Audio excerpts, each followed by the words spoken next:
Dans cet exercice, on calcule le résidu de la fonction 1 sur z3 plus 1 au carré en moins 1. Soit f, la fonction définie par 1 sur z3 plus 1 au carré. Alors f est une fraction rationnelle.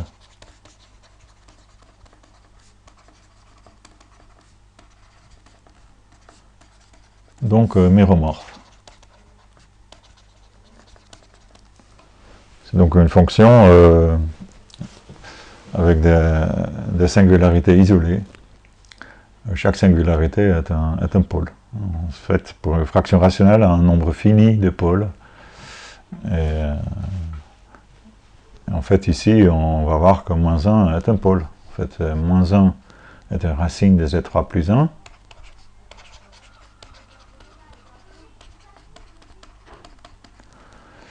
Et en fait, comme on a déjà vu dans un exercice précédent, c'est une racine simple de z3 plus 1. Ça se voit facilement. Par exemple, la dérivée de z3 plus 1, 3z2, ne s'annule pas en moins 1. Donc c'est une racine simple. Donc du coup, moins 1 est une racine double.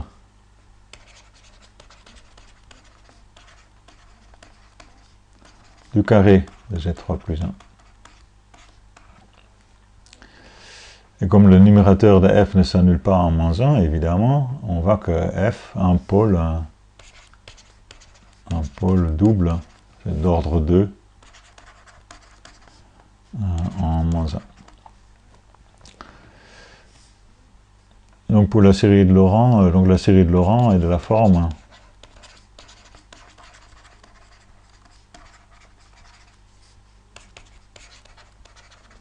la série de Laurent de f en moins 1 est de la forme, comme le pôle est d'ordre 2, le premier terme, ça va être c-2 sur z plus 1 au carré. Et le deuxième terme, c-1 sur z plus 1. Puis c0 plus c1 z plus 1, ainsi de suite.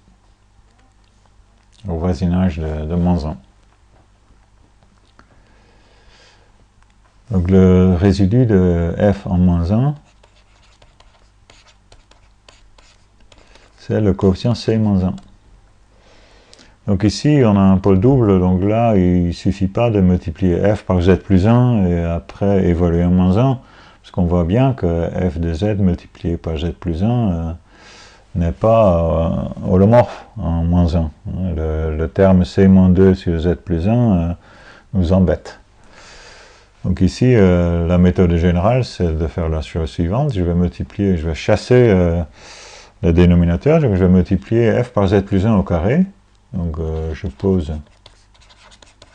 g de z, la fonction z plus 1 au carré que multiplie f de z. Ça, c'est une fonction qui est holomorphe en moins 1. G de z, si je multiplie la série de Laurent ci-dessus par z plus 1 au carré, g de z au voisinage de moins 1 s'écrit c-2 plus c-1 facteur de z plus 1 plus c0 facteur de z plus 1 au carré, ainsi de suite. Comment obtient-on le coefficient c-1 ? C-1, le coefficient qui nous intéresse, le résidu de f en moins 1, c'est un coefficient d'une série entière. Et je l'obtiens en dérivant suffisamment souvent la fonction, ici donc une fois, et en évaluant en le point moins 1.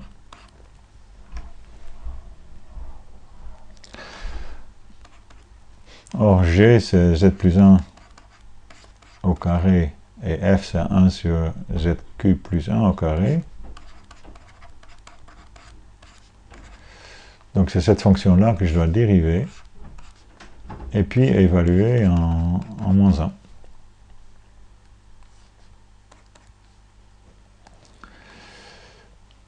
Donc on va simplifier, on sait que g est holomorphe en moins 1, donc la fraction rationnelle se simplifie. En fait, je vais l'écrire, c'est une fraction rationnelle au carré, c'est z plus 1, Et Z3 plus 1 se décompose comme Z plus 1, facteur de Z2 moins Z plus 1. Donc j'ai le tout au carré, je prends la dérivée, et puis j'évalue en Z égale moins 1. Alors maintenant on voit bien comment on simplifie, on trouve la fraction 1 sur Z2 moins Z plus 1.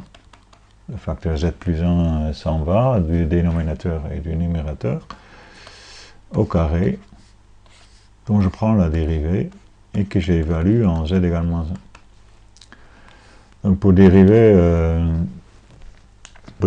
cette fonction-là, je préfère l'écrire Z2 moins Z plus 1 puissance moins 2, que je dérive et que j'évalue en Z égale moins 1. Parce que là, la dérivée, c'est donc du moins 2 Z2 moins Z plus 1 puissance moins 3, que multiplie la dérivée de l'argument, c'est-à-dire 2Z moins 1, et après, j'évalue en Z égale moins 1.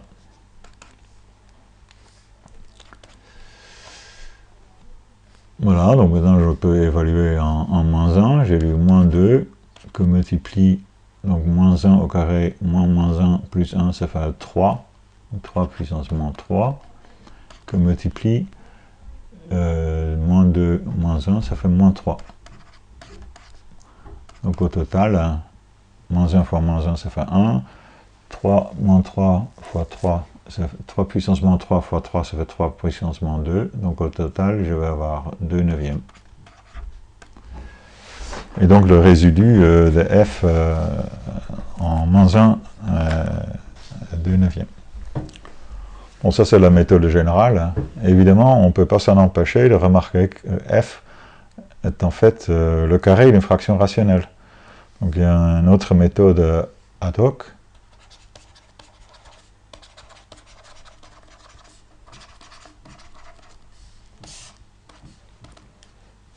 C'est-à-dire f de z, c'est h de z au carré, avec h de z, la fraction rationnelle 1 sur z3 plus 1.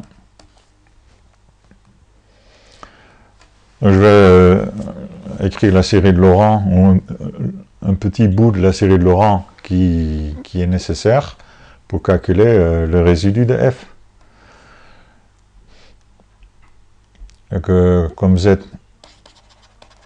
Z3 plus 1 est égal à Z plus 1 facteur de Z2 moins Z plus 1, je peux écrire 1 sur Z3 plus 1 comme une fraction avec dénominateur Z plus 1 plus une fraction avec dénominateur Z2 moins Z plus 1. Une espèce de décomposition partielle en éléments simples. Hein. Il est assez facile de trouver des numérateurs convenables. Si je prends ici 1, si on met sur le même dénominateur, je vais avoir du Z2 moins Z plus 1. Donc vous chassez le Z2, je mets ici un Z. Comme ça, Z fois Z, ça fait, ou plutôt moins Z. J'ai un Z2 moins Z2. Moi, ça m'a fait un moins Z. Et j'ai déjà un moins Z, donc il faut rajouter un plus 2 ici. Voilà, le terme constant, si on met sur le même dénominateur, va être égal à 3. Donc il faut que je divise le tout par 3. Donc on a cette décomposition qu'on trouve assez facilement. Et là, c'est intéressant, parce que là, j'ai donc un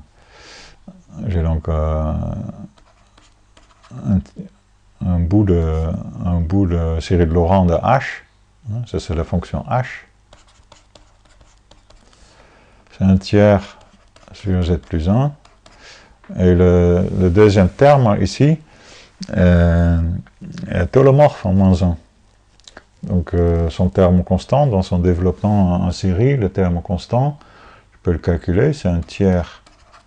Donc j'évalue le tiers, c'est ce facteur-ci, hein, qui vient devant. Et après, le terme constant, c'est la fraction ici, évaluée en moins 1. Donc si j'évalue cette fraction en moins 1, je vais évaluer 3 sur 3. Et puis je vais avoir donc des coefficients C1, Z plus 1, plus, etc. Ça c'est la série de Laurent de H en moins 1. Donc c'est 1 tiers sur Z plus 1, plus 1 tiers, plus C1, Z plus 1, ainsi de suite. Du coup, F, c'est le carré de cette série de Laurent. Je prends le carré, je vais avoir un neuvième sur Z plus 1 au carré. Et puis, je vais avoir le terme, donc en Z plus 1, qui a comme coefficient le résidu. Alors, comment je peux avoir 1 sur Z plus 1? La seule façon d'obtenir un terme avec un Z plus 1 puissance moins 1, donc une contribution pour Z plus 1 puissance moins 1, c'est en multipliant ce terme-là par celui-là. Ça fait un neuvième, mais je l'ai 2 fois. C'est un produit double. Et puis, j'ai un terme constant, peut-être qu'il faut maintenant l'appeler D0, et ensuite D1, Z plus 1, avec des coefficients qui ne m'intéressent pas. Voilà, et donc on en déduit que le résidu de f en moins 1, c'est 2 neuvièmes, comme tout à l'heure.